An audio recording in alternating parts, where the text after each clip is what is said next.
Hello, I'm your host, Wayne Brown, and welcome to the ET Project. We're delighted to be delivering this podcast for executive talent all over the world, whom we're affectionately referring to as Team ET. Today, it's the end of another quarter. Can you believe quarter 3 of 2024? This not only means that we're officially 3 months away from Santa Claus visiting, it also means it's my turn once again to fly solo, as we're going to review the most recent 12 guests who have graciously shared their time and their insights with all of us in the past 3 months, July through to September. And as is always the case when I'm doing these recaps, I'm sitting here in my studio in Shanghai. We've just survived the typhoon yesterday, and we're reflecting very briefly on the journey which each guest shared with us. So we had 12 amazing leaders join us, and therefore we do on the 13th week of each quarter what we're doing today, and that is that we go back over our lineup and touch on the highlights of the conversations. Are you ready? Well, if so, let's jump straight in and get started. By now, you're probably familiar with the approach. We chunk our 12 episodes into 4 groups of 3 weeks at a time, i.e. 3 clusters, if you like, 4 clusters of 3 guests per cluster. And thanks to our brilliant marketing team, we're able to incorporate each of the promotional intros to save you listening to my wonderfully crafted radio voice the entire time. So here we go with our first 3 guests. Let me find the right slide. There you go. Okay, so the first 3 guests: Dr. Nekeshia Hammond, Dr. Peter Christian, and Miss Eva Vennari.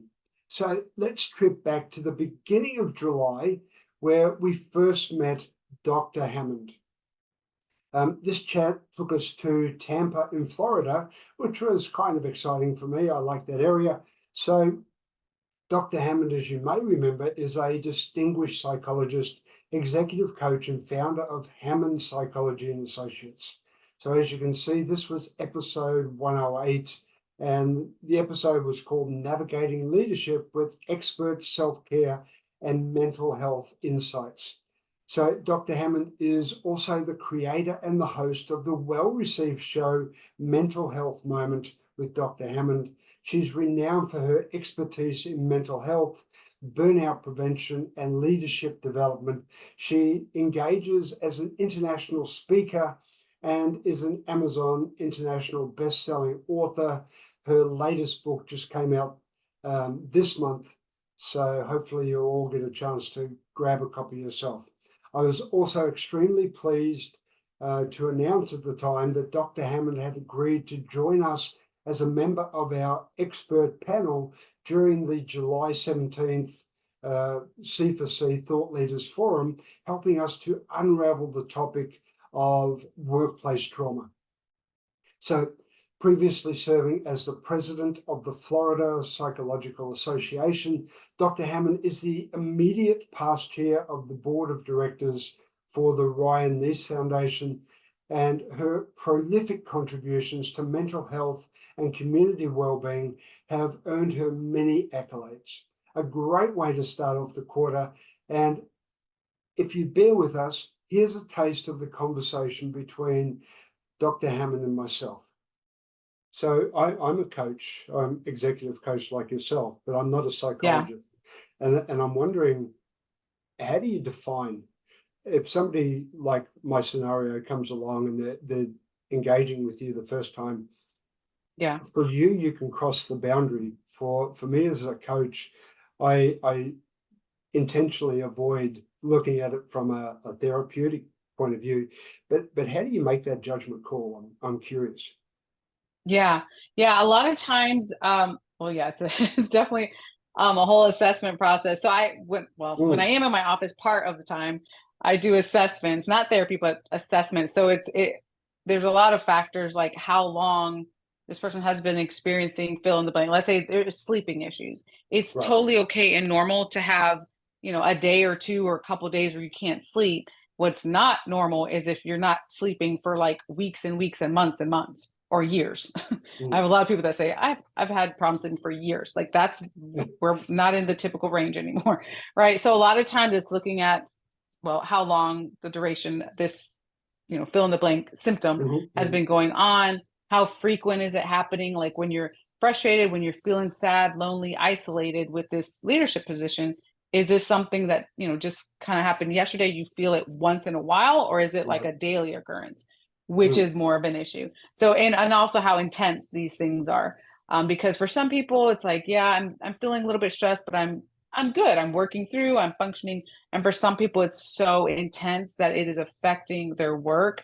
I've had a lot of people tell me that it's affecting their work. Then they can't remember what to do, or they're doing their job, but they're not doing it as well as they should. Like all these things start to happen. I mean, a performance gets affected when, the person's heading towards burnout. All right, well, up next, we're staying in the greater Tampa Bay area on the Gulf Coast, visiting our next guest, Mr. Peter Christian. Peter is a hands-on executive with 40 years of professional experience, so he must almost be as grey as me, and has been a trusted advisor to all levels of management, especially new and middle managers.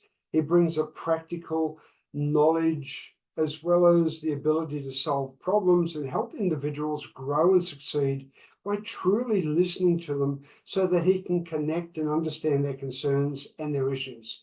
Peter's proud of the key role that he played in achieving a 700% growth at Crayola over his 17 years with the company. And after leaving Crayola, he established ESPI as the founding partner and president. ESPI is a prominent business consulting company, and during his tenure, he worked with more than 300 clients throughout the United States and Europe. Peter has helped many managers grow and succeed while assisting them in reducing costs and increasing profitability by millions of dollars and saving thousands of jobs. He's a best-selling author on Amazon with 2 books, What About the Vermin Problem, plus Influencers and Influencers. Please listen and watch the short extract of the conversation between Peter and I. Let's dive into the theme that I mentioned at the beginning, the good, the bad, and the ugly, if you don't mind, and we'll discuss this concept through the first of your 2 books. So the book is called What About the Vermin Problem? Yes. Would you mind providing a brief overview of the book, if you don't mind, please, Peter, and then we'll go deeper into the actual context after the overview. Sure. Well, the genesis of that was dealing with all these different companies. There were some really interesting times that I had, and I would say to a colleague, we should write a book and include that in the book, and the person would go, yeah. Well, we didn't, but I would catalog that stuff. And then when I kind of was not working on an everyday basis, although again, like we talked about, I'm still pretty busy, I sat down to write the book. And I took 12 instances that I had, and I wrote about them, but I didn't have them in any kind of order or anything. I just wrote about them. So then when I was dealing with the person that helped me to organize the book and get the thoughts and so forth, we organized into 3 sections called the good, the bad, and the ugly. So there were 12 stories. 4 of them were in the good section, 4 of them were in the bad, and 4 were in the ugly. And the differentiation was there were stories about companies that listened to what I was saying, that took the mantle of ownership and followed through and so forth, were very successful. That was good. Bad was where they didn't quite do what they were supposed to. They did some of it, or they didn't do it very well, or that. So they continued to struggle to some degree. And then the ugly was where they just fought tooth and nail, which still is inconceivable to me, why you would bring somebody in to help you and then not to take their advice and help and so forth. But they did, or they didn't, as the case may be. And they not only struggled, but in a couple of cases, they actually went out of business because they did not pick up what they needed to do. All right, we're moving on and we're zipping across the US landscape across to the west coast of the US, in this case, visiting our guest, Miss Eva Vennari. She's based in Los Angeles. Eva is, or AKA, the spiritual alchemist. Eva's the founder of the Elevate Institute, an organization dedicated to helping individuals achieve optimal health and wellness through personalized nutritional and lifestyle guidance. She specializes in addressing chronic health issues and supporting clients in overcoming various health challenges by focusing on the root causes rather than the symptoms. Eva's work often involves using hair mineral analysis and other diagnostic tools to create customized health plans for her clients. She's known for her holistic approach to health and wellness, empowering individuals to take control of their health and improve their overall well-being. During this conversation, you'll hear us get into the discussion on mineral toxins and their impact on the body. It's a fascinating field, and understanding how our body needs the right balance of an array of minerals such as zinc and copper, just to name two, with popular foods is crucial for optimal performance. Eva outlines her simple 5 essentials for creating and sustaining that level of healthy living. Our conversation looks at the holistic approach to our well-being, zeroing in on self-care and self-awareness. So please take a moment and have a listen to part of that conversation. We were talking just before we hit record about copper toxicity, but I'm guessing there's a whole raft of minerals that are toxic, but they're part of our requirement, right? Our dietary requirements, and this is what you're talking about essentially. Yeah. So it's funny. I've been doing this work for almost like going into 2 decades and 2 full decades. And the principle of we somehow consciously are supposed to decide what is toxic for us and what is not completely dismisses the beautiful programming I mentioned earlier that we have inside of us. The body knows what something is toxic. Now, copper is a mineral that the body needs. It's supposed to have it. It helps govern things like skin softness, our immune system, our reproductive organs. But if its partner minerals are missing, i.e. zinc, calcium, magnesium, all of these other ones that are maybe missing in our diet, or we're having a difficult time processing, well, the copper that's supposed to be there says, hey, I'm here, where's my friends? Right. Like, where's everybody going? And so it will basically, and I like to use little metaphors to make it easy, copper takes its ball and goes home. It says, I'm going to stores itself into the organs, the heart, the liver, the kidneys, and places where it does not belong. And what does that do? That makes itself toxic because now it's creating inflammation. And just about any one of the nutrient minerals can take that role, depending on what's missing in your daily diet. Well, that rounds out the first trio. Before we jump headlong into the next guest block, we're going to pause here for a short commercial. Did you know that Coaching for Companies offers business consulting to small and medium-sized startups across industry sectors, most specifically engineering, manufacturing, and construction? We leverage our proven 4X growth formula to assist company leaders identify the gaps and put strategies in place that help their businesses' performance explode.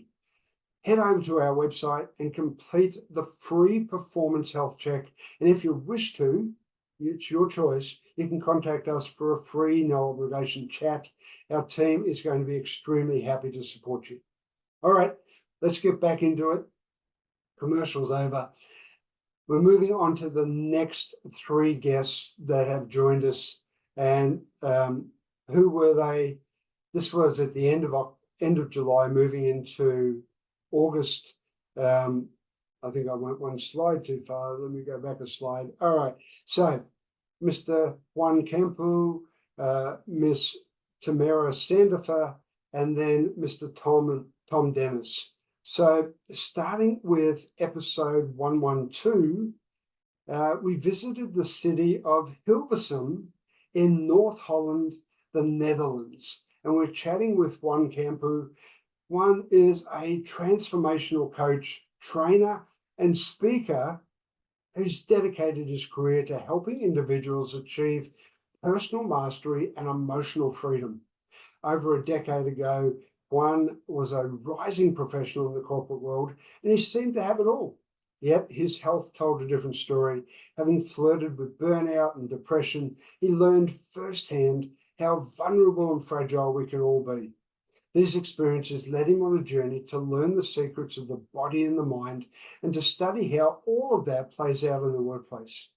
8 years into his journey, with more than a dozen certifications in mindset and behavior change under his belt, and after working with some of the most prestigious training and consulting firms in Europe on things such as communication, influence, leadership, culture, and well-being, Juan came to the realization we live in complex times and we move towards ever more ambiguous futures with mindsets we developed in the past. The world is simply accelerating faster than our inner development. This is a really popular episode with our listeners, so please take the opportunity now to recall some of that discussion. You speak about personal mastery, and I'm wondering, how do you define that? And I guess an extension of how do you define it is, why is it so important for us as individuals to really be masters of our own self?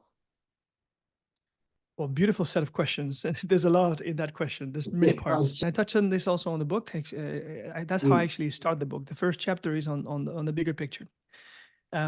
I once read a book from a very well-renowned doctor from, I think it's the Mayo Clinic in the United States.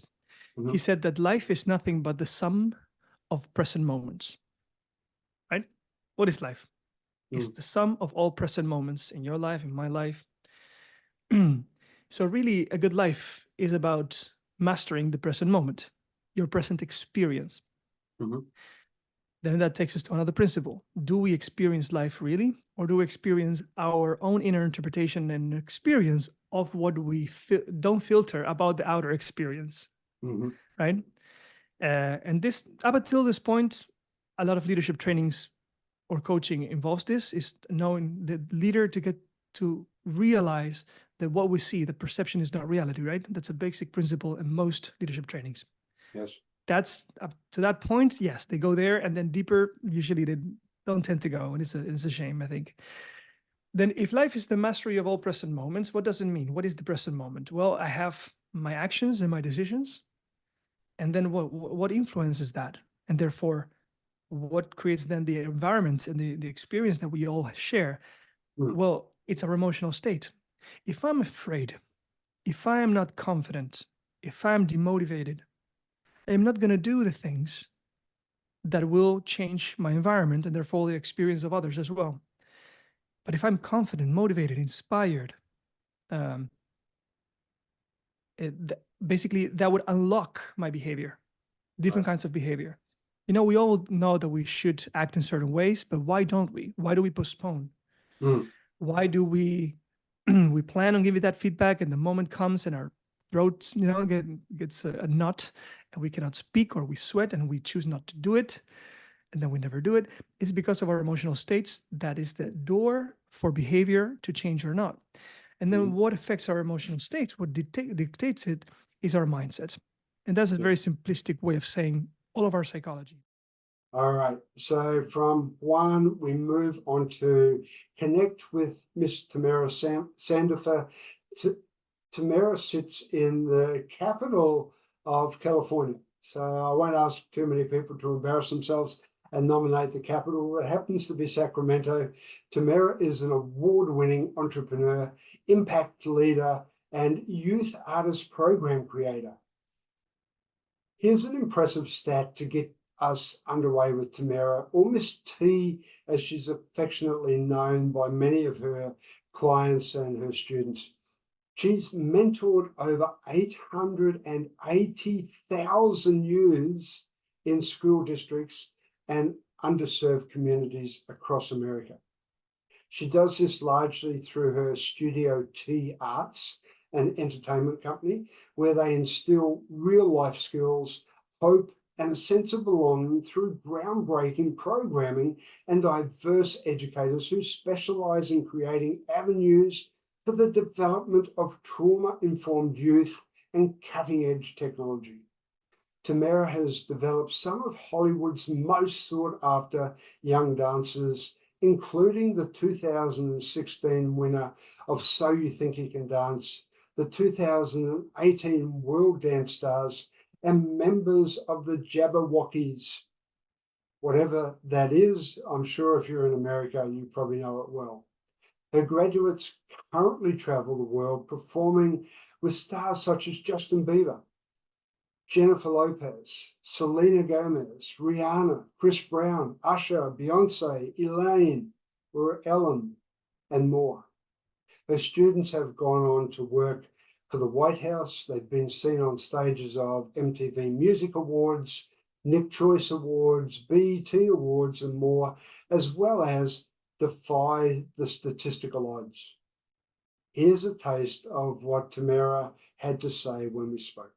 You introduced very briefly some of the programs that you offer through Studio T. I wonder if you could go a little bit deeper on some of the things that you're doing, if you don't mind.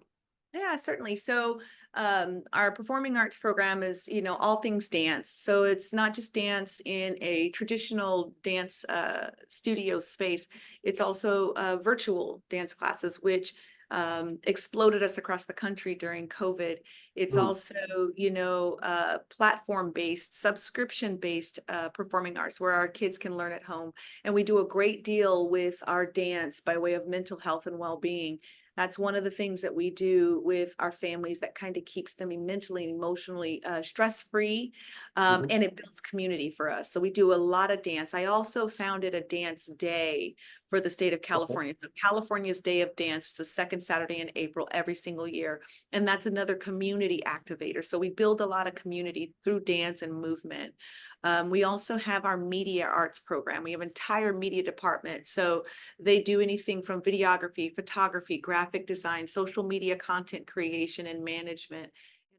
All right, well, rounding out our second group, as well as taking us to the halfway mark, is our guest from across the waters of the US to West Bergholt, which is in the parish of Colchester and county of Essex in England, just for your geography lesson.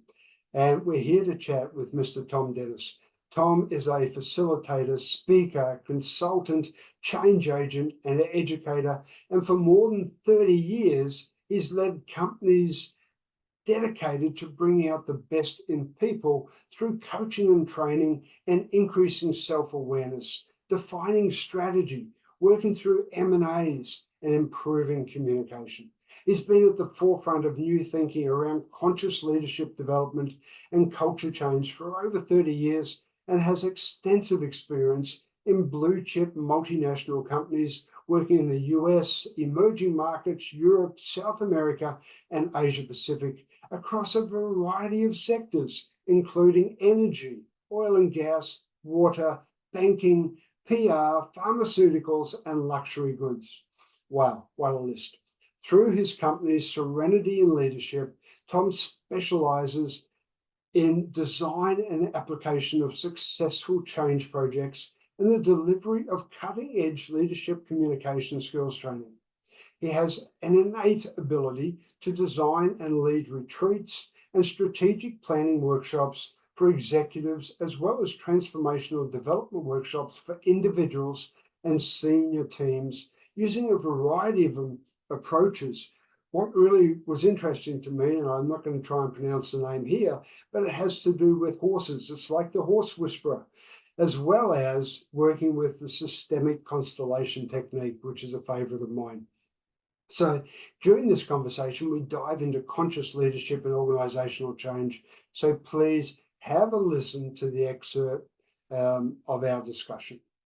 So getting to the root cause rather than putting the Band-Aid and treating the symptom, Conscious leadership. I know this is one of your pet subjects. You emphasize the need for conscious leadership. What does it actually mean?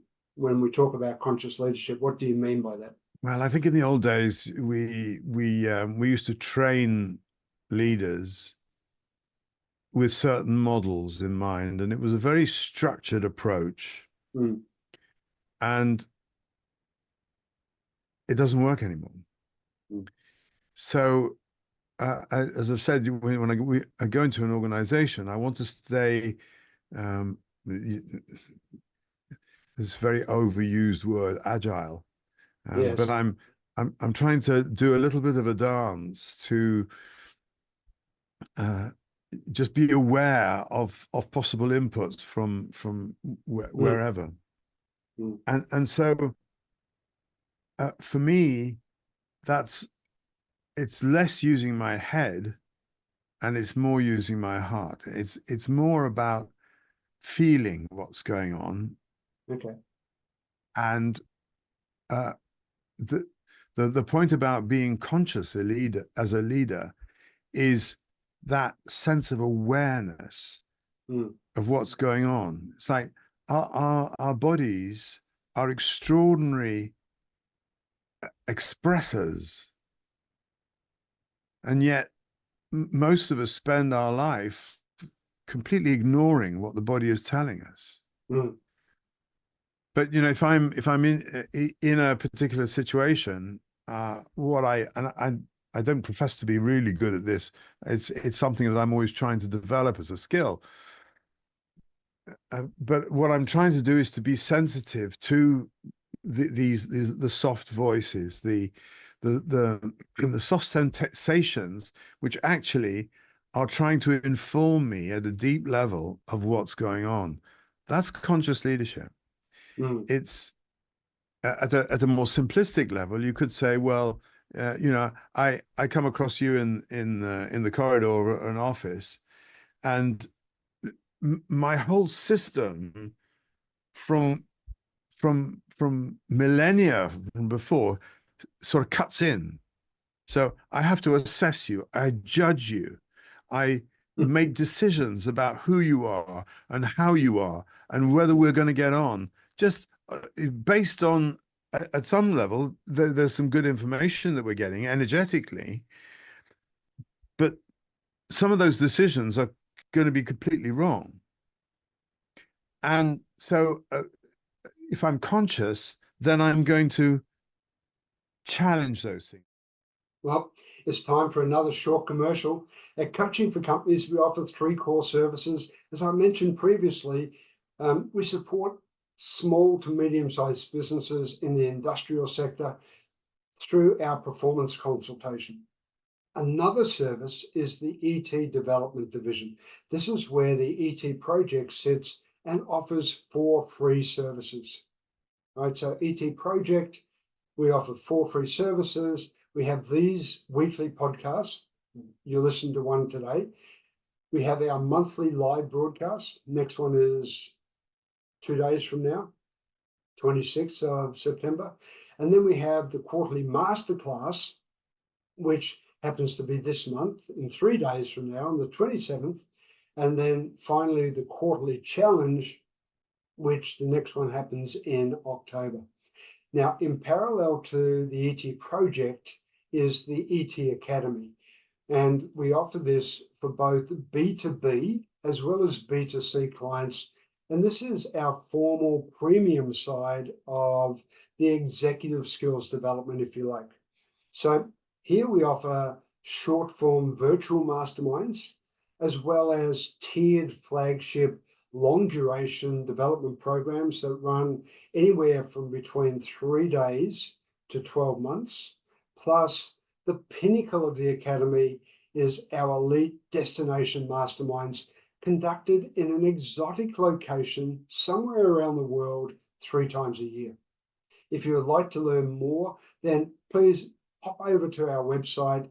It's at coaching4companies.com, coaching4companies.com, all one word. Send us a query or book in a call, and we're there to support you. All right, so as you can see on the screen, we're back, and we're going to be looking at our 3rd group. So we have three more interesting guests joining us. We have Miss Csenge Fazekas, we have Mr. Thomas Trautmann, and we have Miss Susie deVille. So let's start with Csenge and episode 116. All right, so we're back in Madrid for this, by the way, one of my favorite locations in this whole wide world. Csenge specializes in intercultural training, experiential learning, facilitation, and training for youth organizations. She's got extensive experience in both corporate and non-corporate settings or non-profit settings, and she's a global DISC and growth zone licensed practitioner. So Csenge is also fluent in English, French, Hungarian, and Spanish, which helps her in living in Spain. She's Hungarian by birth, however, and she's worked with various international teams and organizations. Her educational background includes degrees in international relations and certifications in varying training methodologies. In her career, Csenge has worn many hats, from team assistant to leader, and has managed large projects across borders. She grew up as a third culture child, living and working across different countries. And you'll hear us use that term and define that term during our conversation. Csenge and I share many common ideals, including professions of instructional design and facilitation. So please enjoy this extract from our conversation. What was the catalyst then for you to transition? So out of the corporate environment into more, freelancing or running your own business and working by yourself. Was there a catalyst that really you can put your finger on? Well, I started it as a side gig at first because Okay. I had the idea that, I want to do intercultural training. And I of course wanted also to know more about the field and just find out whether there is something to it. And then I discovered that there's a whole field to it, which was also new for me because it's not new for my experience, but I didn't know that there was actually a service like that. So that took some time to figure out. And of course, I also wanted to educate myself and see what tools I could use and how I could go about this whole thing. So that took some time. And then I kept going with this as a side gig for a while. And I think the catalyst was more, I don't know, with like the dynamics around the pandemic. And then after, just to see like all the things happening in the world, at some point I just came to the conclusion that there will never be a perfect moment, so I either just pick a moment and go with it and see what happens, or I can try to drift with it, but then I will be stuck in this in-between sort of place for a while. Next up, we're going to visit the beautiful seaside township of Saint Raphael, nestled in the French Riviera, to catch up with our guest, the Happy Brains founder, neurocouples creator, and author, Dr. Thomas Trautmann. Thomas has a real passion for people and their brains, a bit like a zombie, if you like, and started his career as a computer engineer and wrote his PhD thesis about working and improving an artificial neural networks model. After a while, he moved towards the dark side, towards marketing and sales, and wanting to be closer to the decision maker, that person we should have on the pedestal, the client. His scientific as well as marketing, sales, and strategy knowledge allowed him to get certified as a neuromarketing instructor with SalesBrain. The more he read and he studied about the decision process of the human brain, the more he noticed the differences between the male and female brains. And after 2 years of data collection and compilation, Thomas launched the neurocouple concept and published his first book, Is There a Brain in Your Couple? Thomas is now leading ethical persuasion strategies and techniques, and you'll have to have a listen to this segment. It was a fun discussion, fun conversation. Please enjoy with Dr. Thomas Trautmann. We'll unpack some of those points along the way, I think, but if we go back to neuromarketing just for a moment, how did that experience when you were doing and learning about the methodologies behind neuromarketing, how did that shape your understanding of the brain's role in decision making? Oh, that in fact, neuromarketing didn't reinvent the wheel, but it provides the scientific background behind everything that's decision related. Right. And it helps you to understand why, if you have a super excellent sales guy and you don't understand why he's so good, it gives you the scientific background why that guy is so good, and gives you the tools to become as good as that guy with practice, of course. Same thing with marketing. So doing that allowed me to understand how the brain makes decisions and all the scientific proofs that are behind that decision process, which in fact demonstrates that we don't make rational decisions. 97% of people are convinced they make rational decisions. No, you don't. It has been scientifically proven. There is even a guy called Daniel Kahneman who received the Nobel Prize of Economics in 2011 for his work about that. He passed away recently, by the way. And so there's no doubt we make primal decisions. We use the primal part of our brain to make decisions. And only then do we rationalize those decisions. That's, I mean, for your audience, the next time you buy something, listen to your brain, to what's happening in your brain. You know, let's say you just bought a smartwatch, and then it's, oh yeah, no, I really need that one. Yeah, because I can track my sleep, you know, that's super important. Oh yes, and you should, oh yes, and it was expensive. Yeah, but it provides me all those tools, you know. And you have your brain running like that, like a crazy hamster, demonstrating to itself that it made the right decision. That's very funny. All right, we've reached the final guest in our third group. And for this person, we visited North Carolina and the township of Highland. And we're chatting with our guest, Miss Susie deVille.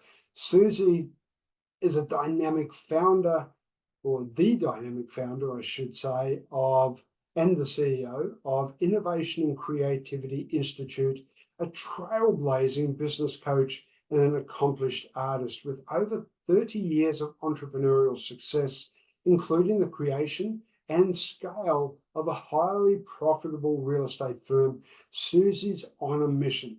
She wants to empower individuals to tap into their innate creativity, to discover their true selves and unlock their full potential, whether that's entrepreneurial, corporate, or in whatever field they choose.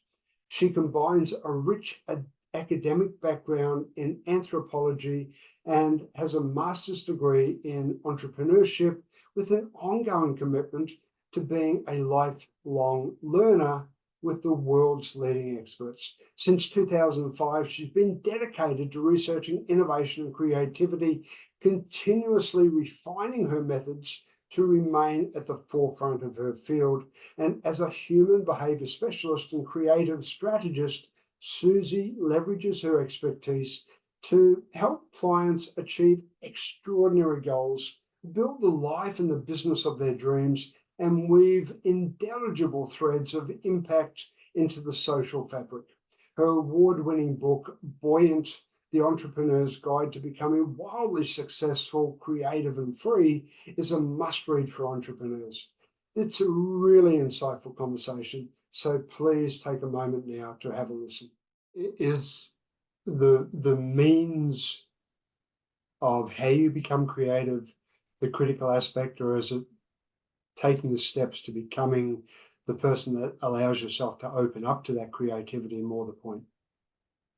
It's really both, and they both feed into each other. So I have a process that I talk about in my book called the 5 M's.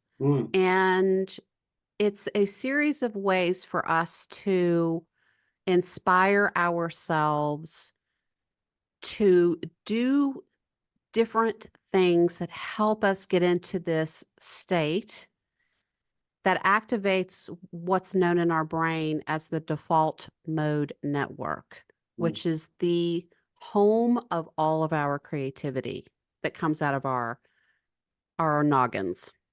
And so the 5 M's, and I'll just talk about a couple of them, but there are certain practices that you can have. One is called Morning Pages, which is the brainchild of author Julia Cameron, who wrote The Artist Way. That's just 3 pages of longhand writing, the opportunity here is to just dump out everything that's in your mind that's distracting or causing you anxiety or muddying the waters of your clear thinking.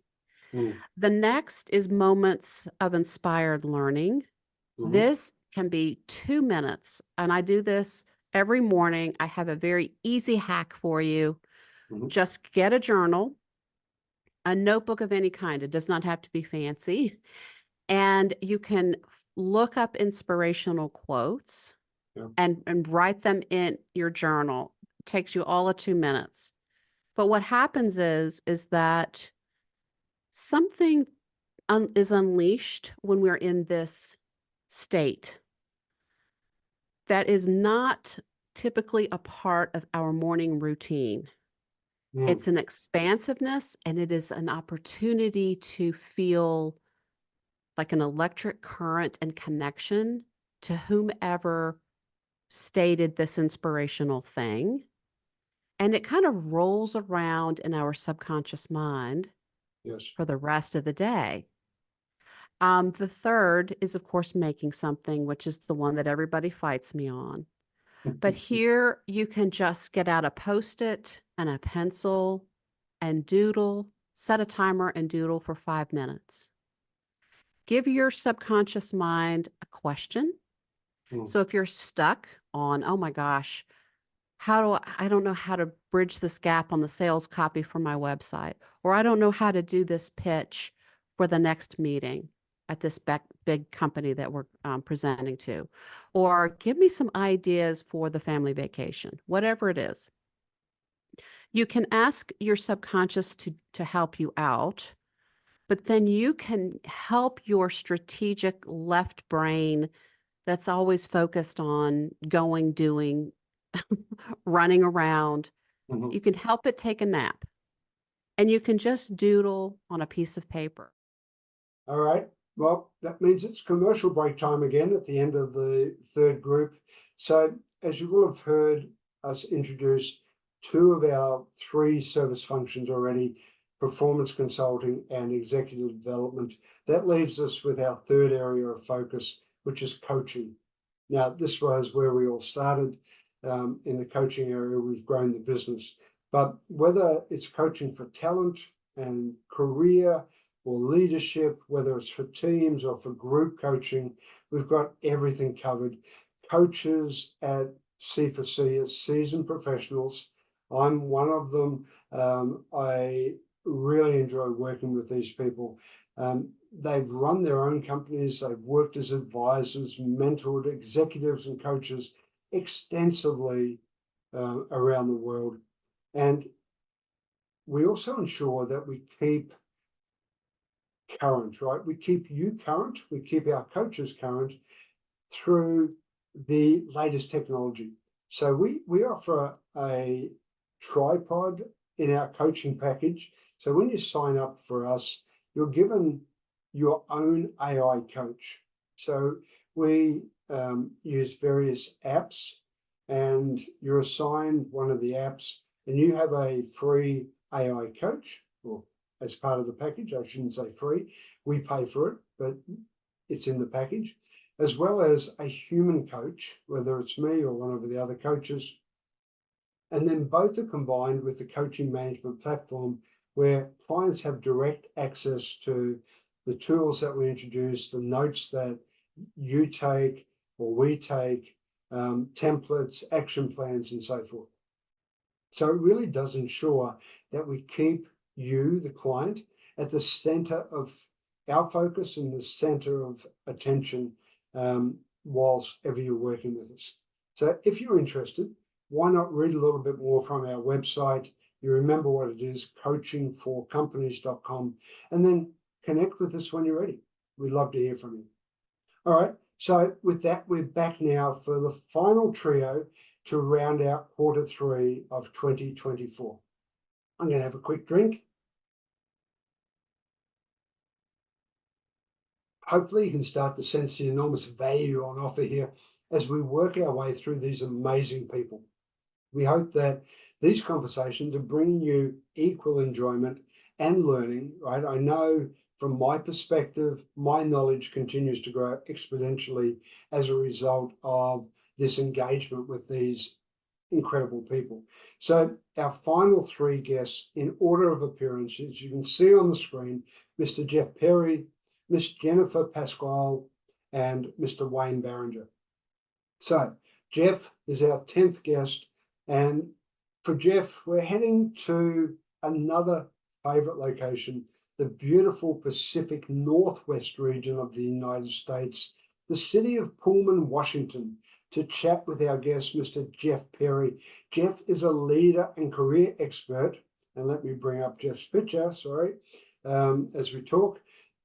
So Jeff's a leadership and career expert known for helping individuals, teams, and organizations unlock their potential in all facets of life.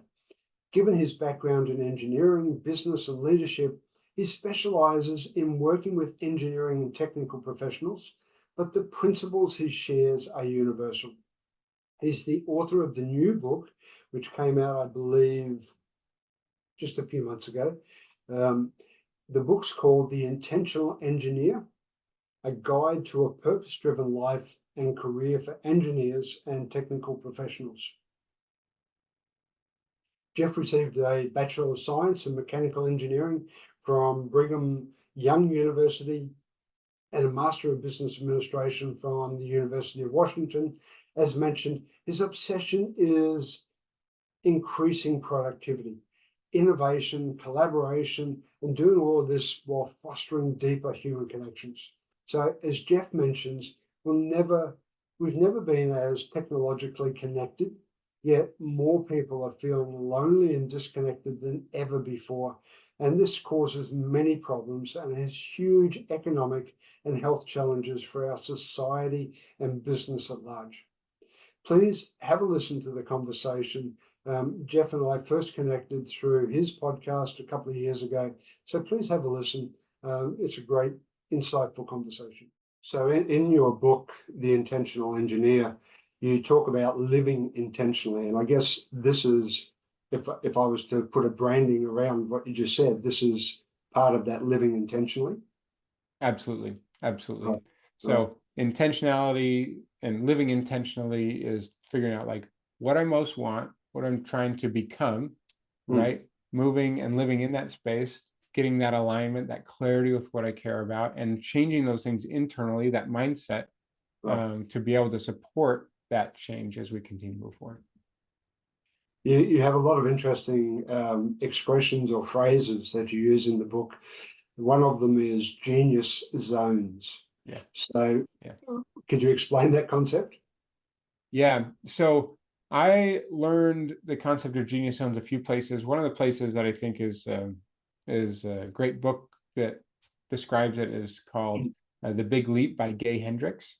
But genius zone's a little different from where there is an emphasis, if people are familiar with like, strengths, like the Gallup organization has Strengths Finder and stuff like that, and different things like that.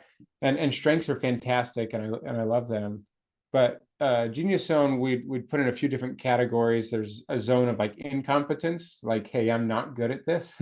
There's a zone of competence where like for a lot of us, there are a lot of things that we do fine, like we can accomplish, we can do well, we're competent at it.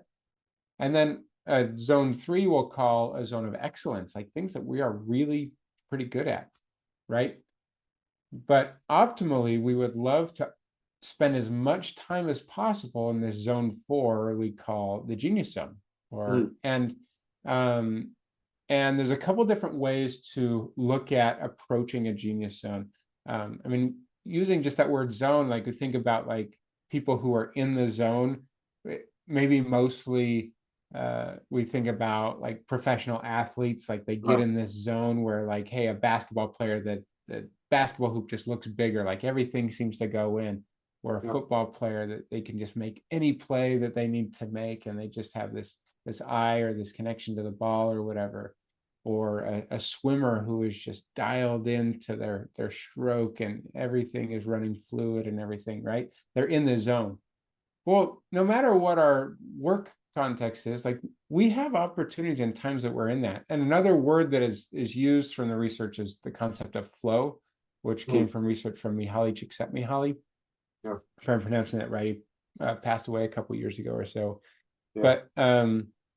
But just that state of like, there's a challenge that we have to rise to, but our skills and our abilities have the ability to meet that challenge. And it's just hard enough that we're not diminished by it, but that we love to rise to it. And you almost lose track of time when you're in flow, and it's a high state of contribution and of joy and satisfaction. All right, our penultimate guest for this quarter is stationed in the other Washington, D.C. So if you were to draw a line diagonally, well, somehow diagonally, from the top northwest to the southern east coast side to find Washington, D.C. And we're here to meet with the visionary behind Lead with Curiosity, Ms. Jennifer Pasquale. Jen brings over 2 decades, and she prefers her name Jen to Jennifer. So I'll call her Jen, but she brings over 2 decades of experience working with international organizations and diverse backgrounds. As a facilitator for corporate training and development, Jen's experience in instructional design has allowed her to help organizations of all sizes build smart while achieving long-term success. Spending the majority of her career as a corporate trainer, facilitator, and curriculum designer has allowed Jen to support her clients in their unique goals, helping them realize their long-term success with critical initiatives. As a creative problem solver, strategist, and analytic, Jen favors evidence-based tools, as I do, such as the Gallup's Clifton Strengths or the Q12 engagement survey, to provide a baseline for individuals and team awareness, curiosity, and development. Her unique background makes her an alchemist of leadership and personal development, adept at creating environments where individuals feel seen, loved, and heard. Jen's compassionate and curious approach empowers teams to thrive, leaders to excel, and organizations to flourish. Here's a portion of that conversation. So let's imagine I now know my top 5 strengths.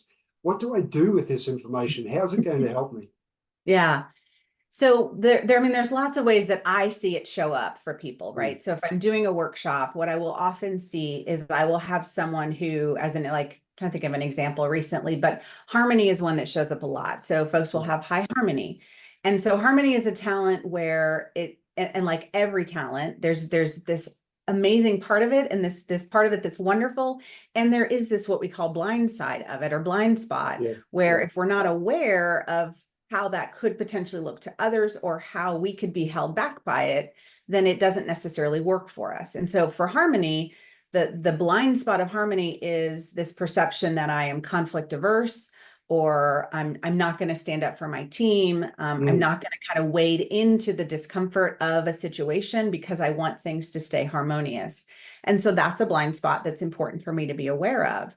But what I find is often individuals will latch on to that as part of their identity. And what they don't necessarily do is also see what is the inherent value of that on a team, right? So if I have someone with high harmony on a team, they are exceedingly good at making sure people are getting their needs met. They're good at noticing when people are off. They're good at keeping kind of the temperature of a situation down because of just how they communicate and how they think. And so there's this huge amount of value to having someone with high harmony on a team. But I think as individuals, what we often do is go to like the negative side of that talent and think that's who we are without being able to see the positive. And so part of the use is helping people really have a lens for all of it so that they can kind of leverage the best of it and have the awareness to sort of temper the parts that could hold them back through just use and intention. And just I often talk about it like yoga, right? Like strengths is a thing that you can't just learn and then think, okay, I did a 3-hour workshop and I am good. I know my strengths. I can use them everywhere. Like, it is iterative. We have to keep practicing it in order to get really good at being intentional in a moment and saying, oh, in this challenge, I really want to leverage my strategic because I know it's going to help me and I'm going to leverage it in these ways. That takes time and it takes practice. And so I think that's the other thing that people really like don't always do. And I know these recaps are short and sweet, but they're only meant to serve as memory joggers and to help trigger some of those forgotten conversations. So without further ado, let's recap our final guest of quarter 3. And for this, we find ourselves back in Seattle, back in the northwestern Washington state, right? And we're chatting with Mr. Wayne Barringer, the founder and CEO of Jarrow Group. Wayne is known for his unique approach to leadership and team dynamics, drawing from his personal experiences, such as his challenging climb of Mount Kilimanjaro in 2018. He uses these insights to help leaders unlock their potential and improve their team's performance.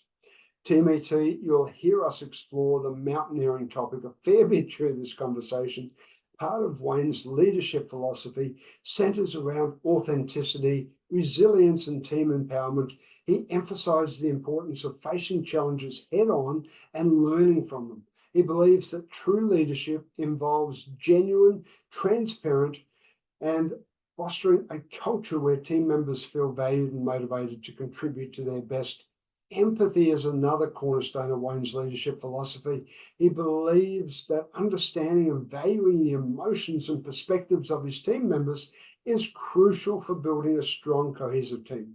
So Wayne also advocates for continuous learning and adaptability, encouraging leaders to stay open to new ideas and approaches. He often highlights the significance of understanding individual strengths within a team and then leveraging those strengths to achieve collective goals. So please, for the final time, have a listen to this excerpt from this quarter's last podcast.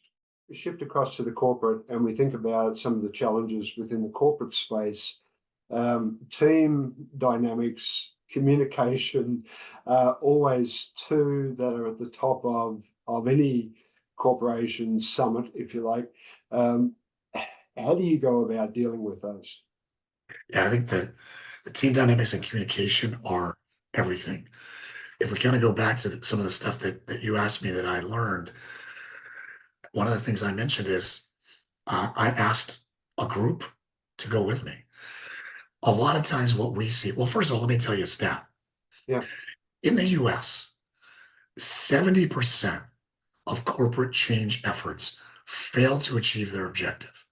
In one of the greatest business economies on the planet in the history, we fail more than 2/3 of the time to achieve big change.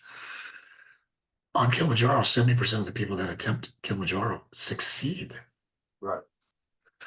The team dynamic and communication, I believe, is the reason why that is flipped. So on Kilimanjaro, we're always communicating. We have guides. We have colleagues like-minded going in the same direction. On the corporate side, as VPs and C-levels, we think our job is to know how to make change. Right. But we've never really planned for or been trained to do that. So we haven't been trained. We haven't really planned for it effectively. We don't have a guide and we don't want anybody to go with us. We close ourselves off into a room and try to figure it out ourselves. And there's this barrier. So all those parallels really come into play. And what we try to do, we help either with an individual through one-on-one performance coaching or with an organization through this sort of turnaround, change effectiveness and performance, is to help them understand the value of a guide, understand the value of actually planning out this trek, not like you know what it is, but like you don't know what it is. So you can approach it with curiosity and then creating a coalition to advocate and go on that journey with you. All right. Well, next month, October, we kick off with our fourth and final challenge for the year. You can't see it. We get out of the way first so you can see. All right. So you can see the ET project challenge on your screen, bottom right corner. So this challenge is the ultimate 4-day challenge. And the topic is learning how to become a situationally fluent sales leader. Now, if you don't know the term situational fluency, then you're in for a real treat. It's a cornerstone, a platform, a foundation of being a great salesperson. So that's what we're going to be covering in October. In November, we host our 4th virtual mastermind. Now, our masterminds consist of 4 2-hour sessions, and we really immerse you. They're intense. You need to be immersed if you really desire to get the most and elevate your ability, in this case, as a change master. And if you're interested, then the Change Lab, the virtual mastermind is called the Change Lab, is curated pretty much specifically for you. So then capping off 2024 in December, we're going to be releasing our 4th masterclass for the year. So you start to get the understanding. Everything has 4 coaching for companies. We offer 4 quarters. We offer 4 masterclass, 4 challenges, 4 virtual masterminds. We have 4 flagship programs in our academy. So everything we do has got 4. So in December, our 4th masterclass, the topic is career transitioning. What's your first 100-day strategy? And this is a nod to the new program that we've just rolled out this month. So if you thought we haven't been busy enough, then come check out what we're doing in the coming months ahead in the lead up to Christmas. You may also like to join the group and become a C4C thought leader. We'll share more on that at another time. So with that, Team ET, we've reached the end of this recap. Hopefully this short review has triggered some fond memories and perhaps flagged an episode that you wish to go back to for a second listen. I hope so, at least. 12 incredible guests. We move now into the start of Q4 of 2024. We've got another 12 guests waiting to join us and share their stories, their insights, and their wisdom. I really hope to see you again next week when we start the 4th quarter. Our guest is Mr. Michael Gerhars. He's the renowned communications expert based in Cologne, Germany. So that will be a first for the show. We haven't been to Cologne before. And Michael helps leaders across the globe find the right words and make bigger impact. Until then, enjoy the end of the quarter celebrations. Stay safe, stay healthy, and bye for now. So what are you waiting for? Hit the subscribe button below and click on the bell icon so I can pop up in your feed occasionally with a great tip for your ultimate growth.